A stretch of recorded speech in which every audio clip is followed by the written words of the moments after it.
Hello, my name is Dirk Brendel and I'm one of the speakers of the worldwide network Global Health.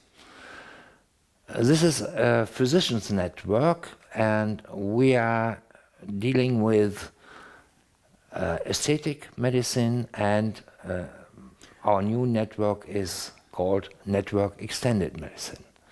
Today I have here Professor Dr. Karl-Josef Gundermann from Cologne, and he is one of the worldwide specialists for the so-called essential phospholipids. Hello, Professor Gundermann. Good afternoon. It's Mr. nice to Wagner. have you here. Thank you. My first question is, I've read a lot about essential phospholipids, phosphatidylcholine, lecithin, and polyenylphosphatidylcholine. What's the difference between these different words? The difference is the purification rate. We have many products in the markets which have less purified material, either from sunflower or from soybean or whatsoever. And they are very cheap, but they are of low quality because it's a mixture of different kind of phospholipids. And the key component I'm taking care about, phosphatidylcholine, is only in a low percentage included in this mixture. Therefore, it's important to look for higher purified material and not only those simple lecithins, mixtures, or the triple lecithin, but to go up to as high as possible purification grade material, which means PPC. And Okay. when I mention the word PPC, it means polyenylphosphatidylcholine, and it means that the phosphatidylcholine is not only purified to the highest percentage, but it is also considering phosphatidylcholine molecules with bound polyunsaturated fatty acids. In our network, around about 250 doctors are offering CRT or cell rejuvenation therapy to their patients. What's the mode of action and why they are doing that? Can you explain it to us? The wording rejuvenation means that we influence the membrane in the positive sense that we make membrane which is disturbed, which is rigid, we make it more flexible, more fluid. They make it more younger in a certain way. And this is important because for example, in aging situation, we have increasing rigidification of membranes, but also in diseases or in disturbances. We have incomplete membranes, we have rigid membranes, and we want to refluidize these membranes, making them younger so that membrane-bound proteins, and these are more than 2,000, improve in functioning. So when you take PPC, you influence all cell membranes of the body. Is that right? It's right. These are the membranes of the outer plasma membranes of the cells. These are the membranes of the organelles, but these are also the monolayer membranes of lipoproteins, and these are not, last but not least, the membranes which we have in joints, in the GI tract, in the peritoneum, etc. Okay. And for which indication or which indications PPC is used? It's used for all kinds of diseases and disturbances where we have membrane-associated disorders. And most organs have included membrane disorders. And we influence with PPC the membrane disturbances. Yeah. So regarding organ diseases, key ones are liver, because the liver is the first organ which picks up and takes up the PPC, but also pancreas, kidneys, brain, and Others are positively influenced by incorporation of these special PPC molecules. So let me make a joke. Is PPC then a wonder drug, or how can I understand what you say? Because when it works in every cell membrane, it makes feel you better in any way. That's basically true, but of course it's not a wonder drug. It's just a membrane therapeutic. So I know more than 2,000 publications in different kind of diseases and disorders, and also for endurance of sportsmen or for fertility improvement, for example, where PPC was successfully administered. So it's a membrane therapeutic. And what about the aging process? Because I think cell membranes are as well getting older and therefore more rigid. Is that correct? Absolutely right.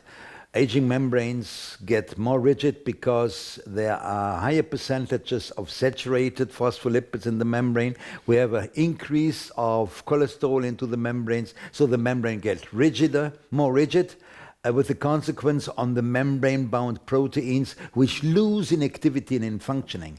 By incorporating the PPC into the membranes, we make the membrane more flexible and fluid, and this has positive output as a consequence on the membrane-bound proteins, like enzymes and receptors.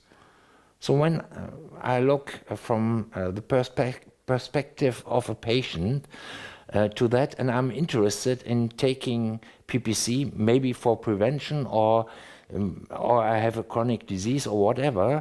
How is the uptake of PPC? How is it possible? So firstly, let me repeat it, use the PPC, don't use rough mixtures. Secondly, we have different ways how we can use the PPC. One is the oral one, that means it is resorbed in the GI tract, but unfortunately when we do this, a part of it is metabolized and you lose a part of the key ingredients. So the better way, which is also possible, is the IV application, either as infusion or as direct injection. And last but not least, we can also use it topically. Okay.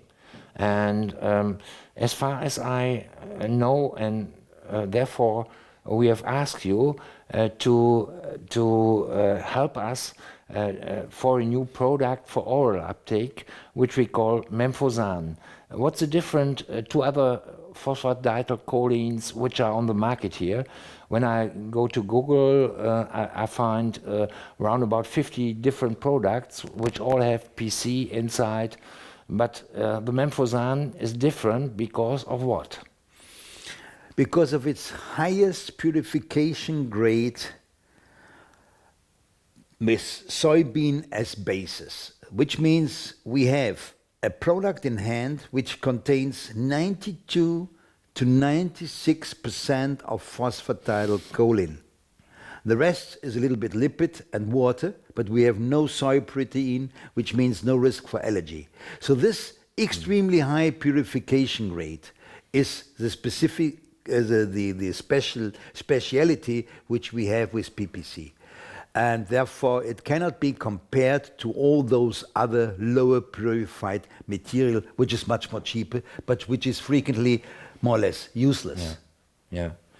And the IV administration, you just told us you can do it as an infusion or injection. Is there a difference in the product, or can you use the product we have and nothing else? In former times, we used a combination out of PPC with desoxycholic acid as solubilizer. But as desoxycholic acid can induce some local irritation when you put it into the veins, we had to administer it by infusion with glucose solution. Nowadays, since last year, we have an alternative, which is a combination out of PPC with glycyrrhizinic acid. And this is makes not those problems, for example, with the veins, so that you can directly inject it, which is a much faster way. The people have it injected in after 2 to 3 months, while when you infuse it, it takes you 30 minutes up to 60 minutes. And how many infusions you need for a good result? That depends from the kind of disease which you have. The more severe the disease, the more acute the disease, the more you use it in short terms. If it's a chronic disease, you do it in the way that you, for example, give every 2 to 3 days in an injection, and totally 10 injection, then you interrupt the whole story, for example, for 2 months or 3 months, in which you take the oral version to keep up a certain percentage of the key molecules in the blood, and then you go up, and then you continue again with the next session of 10 injections. So that's one possibility, but you can even increase the dosage when you have the problem of severity of a disease. And when it's a chronic disease, and it's an adjuvant, then you have to combine it with the typically drugs which are used for the corresponding disease. So that's maybe important for our viewers, that we don't offer it as a single therapy for chronic diseases, but as an adjuvant therapy. Is that correct? Or is it... In most cases it's direct. Well, there are exceptions. One of the exceptions is anti-aging. We want to refluidize the membrane, and therefore we don't need another drug. And another basis and another indication is non-alcoholic fatty liver disease, or fatty liver due to alcohol.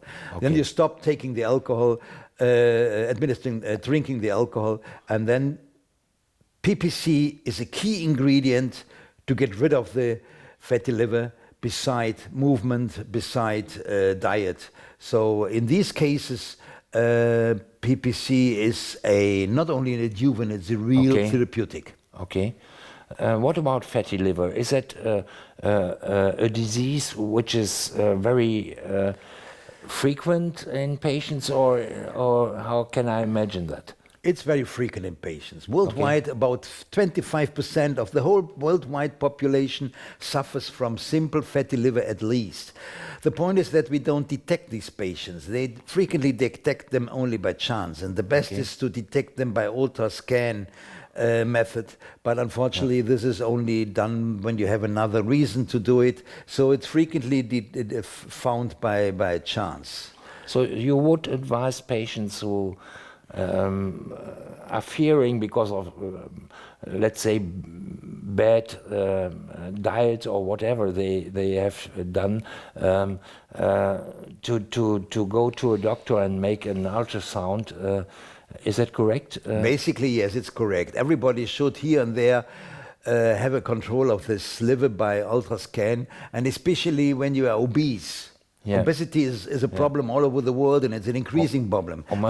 Or diabetes. Diabetes is the other reason. We have more and more even diabetic kids. And of course, it makes no sense to use PPC to get rid of the diabetes, because it can only be an adjuvant. But it's an adjuvant in the sense, in the field of the fatty liver, which can be treated. And I mean, for many physicians, fatty liver is not a disease, it's a disorder. That's right. But we shouldn't forget that the fatty liver, under frequently unknown circumstances, goes over into a fatty liver hepatitis. And a fatty liver hepatitis is a severe disease, because then it goes over earlier or later into a liver fibrosis and liver cirrhosis and then liver cancer. Therefore, in order to avoid that a simple fatty liver goes over into a fatty liver hepatitis, it makes already sense to treat the simple fatty liver. Thanks for our first interview in English, and I hope to see you again soon. Thank you very much for your questions. It was a pleasure for me. For me as well.